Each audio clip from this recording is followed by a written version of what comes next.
Swaddy Cup and welcome to Thaiger today. Today we're coming to you from outside the front of Central Festival. Plenty of traffic going past as well. Christmas is in full swing. So are the tour buses. Christmas not until another 6 weeks away. But this is all part of the tax incentive scheme where you can buy goods up to 15,000 baht and deduct them from your tax next year.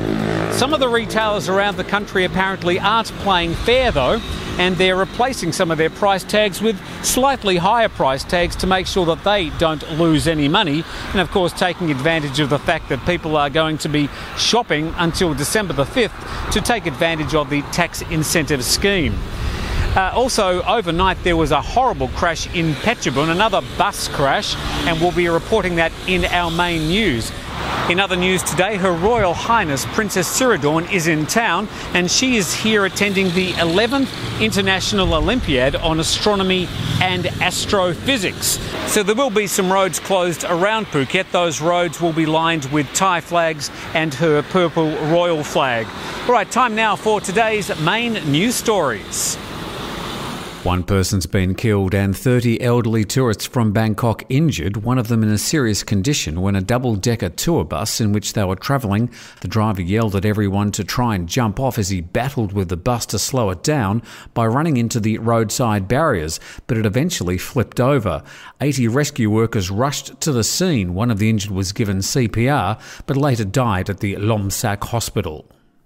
The Trang Internal Security Operations Command summoned 2 leading representatives of southern rubber growers, resulting in the pair's withdrawal from a plan to rally in Bangkok today, pressuring the Agriculture Minister.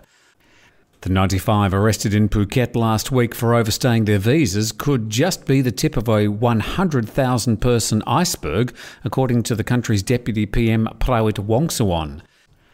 The Naval Dockyard Department has recently unearthed 12 ancient cannons, with the biggest one weighing about 5 tonnes and extending 3 metres. The chief of the engineering department of the Naval Dockyard says diggers took 2 weeks to retrieve all the ancient cannons, about 200 years old, from a 2-metre deep hole. Britain's double Olympic champion Mo Farah has sent a message of moral support to Atiwara Kongmalai, also known as Toon Body Slam, urging him to keep running. The distance champion wrote in an Instagram sent to Toon, which reads, "Keep running, Atiwara. Leave all your records behind. The next step is a new start. Breakthrough 2,191k. He also posed with a pair of running shoes with words written on the shoes, "To Toon, keep on running."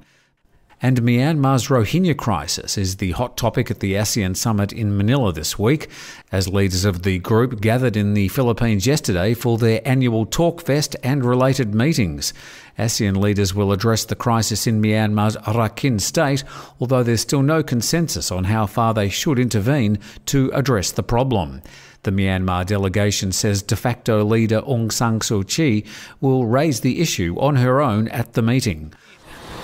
So they're your main news stories for the day. The traffic keeps on coming. This is the original Central Festival.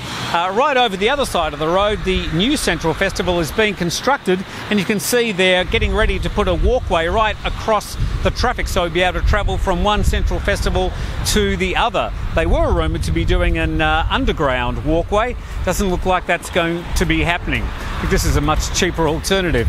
Today's weather, well, they're predicting an 80% chance of rain early, reducing to around about 40% later in the day, and over the next 3 or 4 days, an 80% chance of rain.